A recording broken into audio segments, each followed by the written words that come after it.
phone call, hence the lack of vlogging in between here. It was like, can you be in Calgary by 4:30? What time is it now? It's 3:54. We're just going by Didsbury. I think this is the Didsbury one.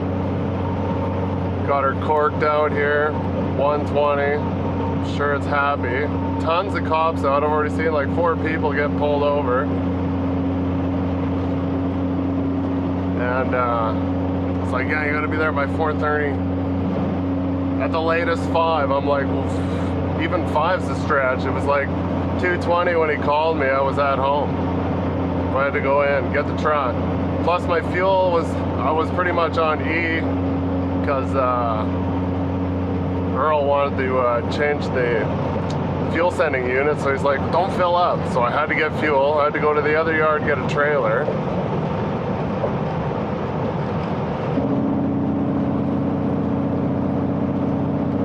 Running her hard. So you get a regulator from CP's yard, and then I gotta have it in Edmonton for like 7:30 in the morning, which the last 3 jobs have been 911s.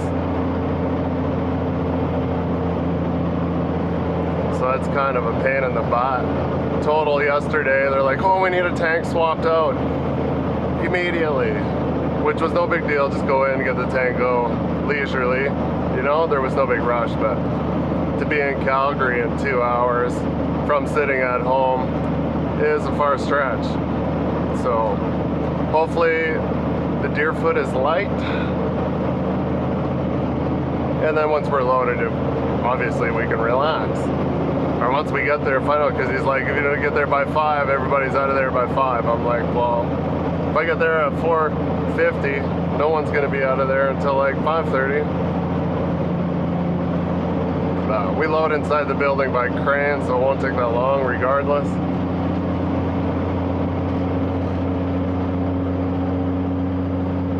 I'm like, where are we loading in the yard? I'm like, I've only loaded once there and it was inside by crane. He's like, I don't know. We got a new dispatch. Well, not new. He was a driver, now he's in dispatch in Edson. So he's like, well, I don't know. I've never been there. I'm like, okay. But every second counts. Take its own.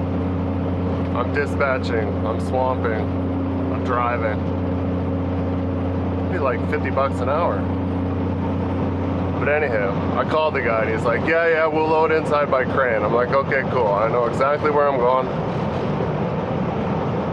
And the same with that Saskatchewan run that I did was like, wait, someone needs to get there immediately right away, and it was just the tail end of another job I was doing.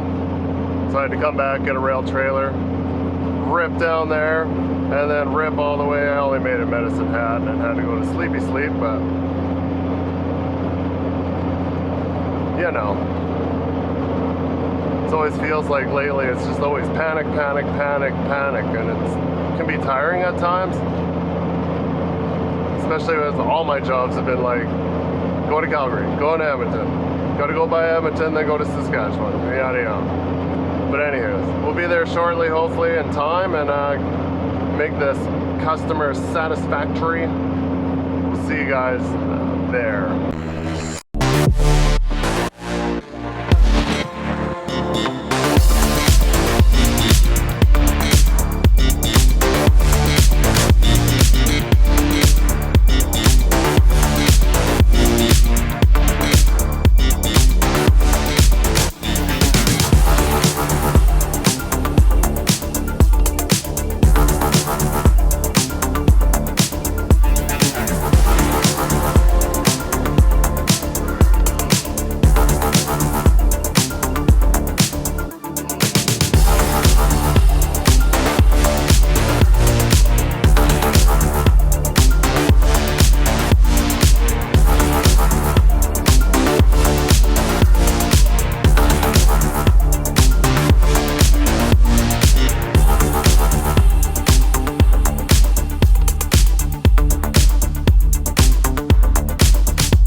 you the other way.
Flanged up, pretty interesting. I need to back in the shop there. The door is like literally 2 inches on each side with the machine on, and the overhead is, there's enough room there, but the guy's like, oh, you're way higher than most trucks. I'm like, a little bit. Like, I've been in here before, but it was never for a regulator, so yeah, they had it the other way around. So if I load it that way, I've already found out once that when I haul it that way, I'm overweight. Luckily, no one in Whitecourt was paying attention, because someone's like, oh yeah, you'll be fine. Okay. And then of course when I was using a white trailer that time, which I never use, so I don't know any of the PSI weights, and they're like, oh, we just put a new load leveling valve on this, and he says this should be good around there. And I'm like, no, it wasn't good. 62 PSI was not good. 58 might have been probably on the spot, but and now it's 5:30. As you already seen, outgoing traffic out of Calgary is jammed. So we're just gonna go and trudge through that. Go back to Blackfalds, and then we'll hit her again super early in the morning and get to Edmonton a little early, or whatever. We're supposed to be there for 7:30, so I think it's just off a gateway. It's like 6040 99th Street, so it's on this end of town coming in to Edmonton, so that's great. I don't have to trudge through the whole city or anything, and it shouldn't be too bad. I'll have to eyeball it on the Google Maps, because I've never been to this place, and there's one thing I hate worse is going somewhere you don't know when you're involved in city traffic, morning, all that jazz. I hate it, and I'm gonna hate this. And it was to the pin all the way to get here, and I think it rolled into their yard right at 4:35, so it wasn't too bad. But then yeah, we had to spin it, and they were like, what? I'm like, oh, union guys. I'm like, I'm sorry guys, I'll help you. And I'm like, I'll haul it this way, but it's illegal, and I'm gonna have to dodge scales, and it's Blitz week. And I'm not really looking forward to that, but I don't want to piss you guys off.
Whoa, that guy came out of the empty lane into the full lane, halfway down. Piss test.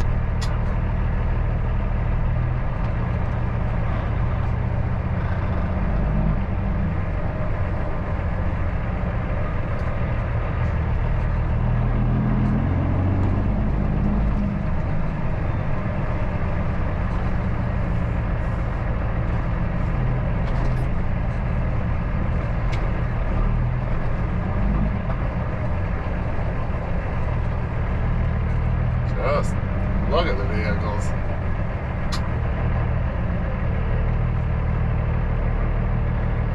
I'll put her in low. Ouch. Stuff it in low, more like it.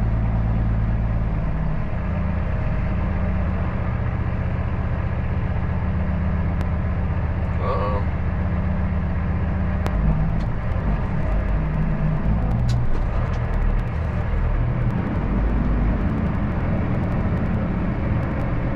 $68.40, $22,270. Here's the questionable one. Should be good, but it's going to be right there. $23,250.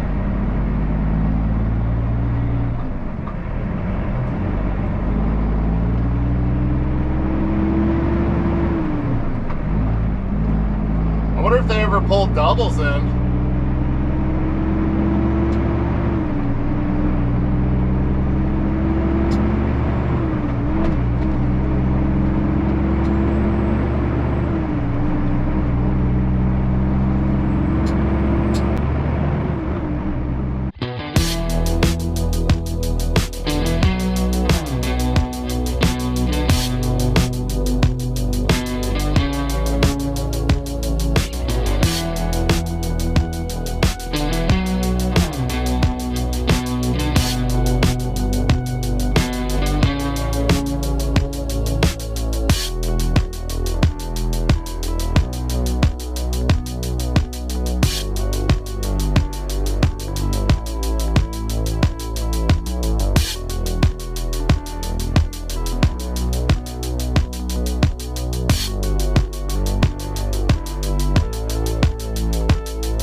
We're driving down here.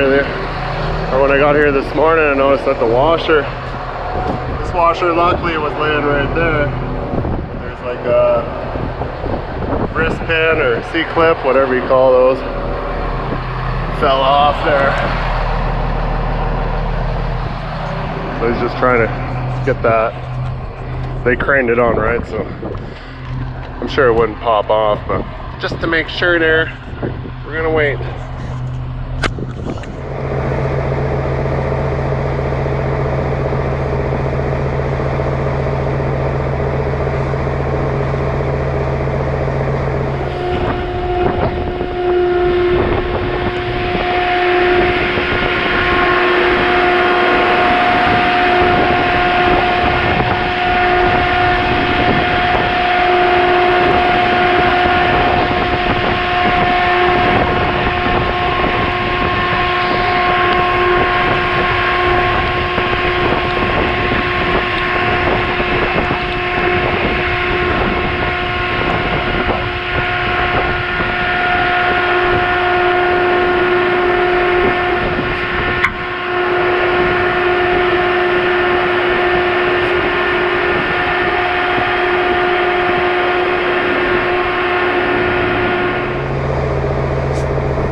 rain, rain, rain, rain, rain, rain, rain, rain. Wasn't too bad. Besides that it's raining. Now guess what? More city.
Talking away, it's not even on. Garbage. Don't buy an Insta3. Don't buy an Insta-Go too.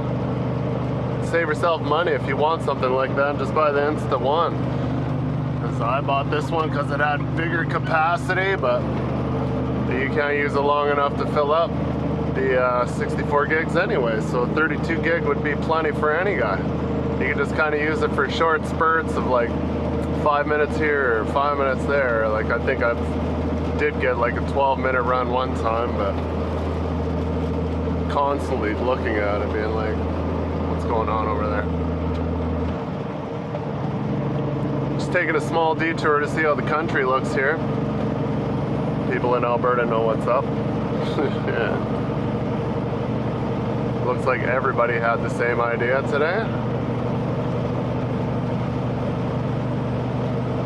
But yeah, it took me four or five shots, I can't remember now.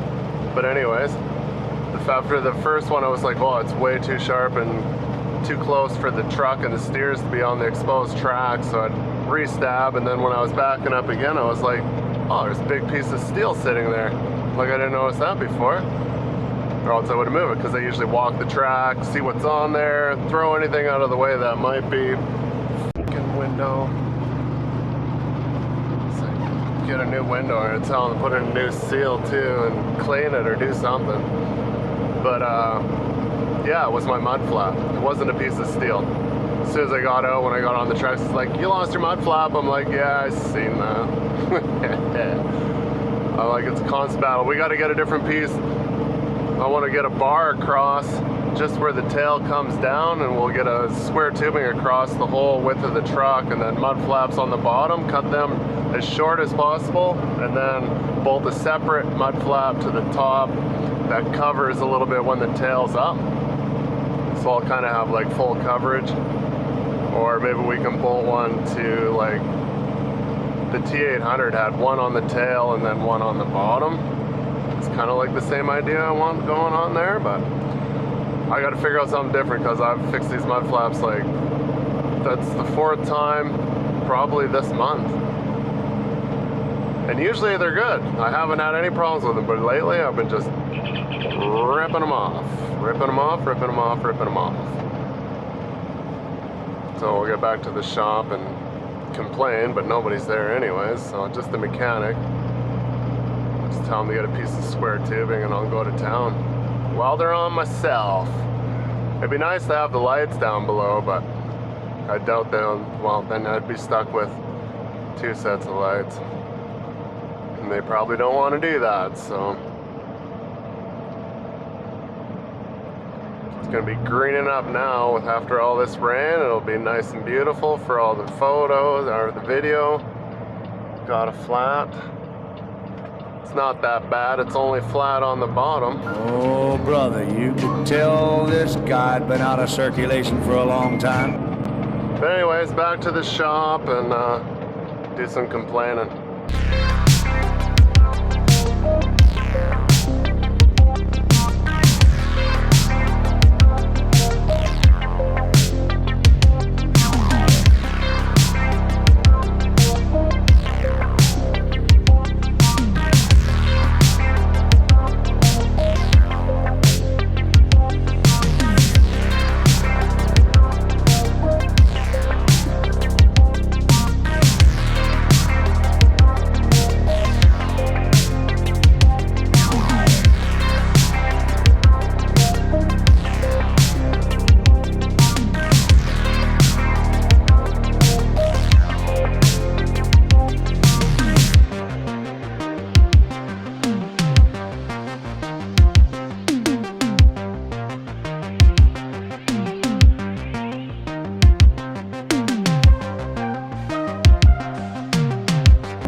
Truck tells you when your coffee's cold.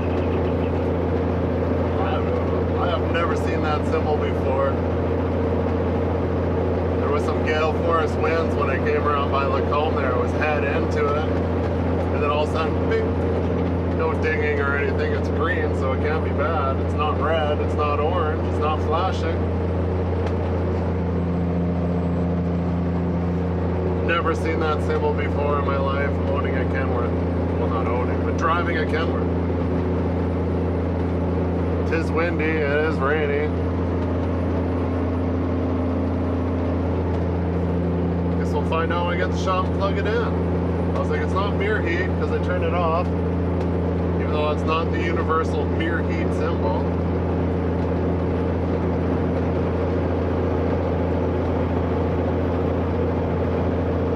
What if all of a sudden it just blows?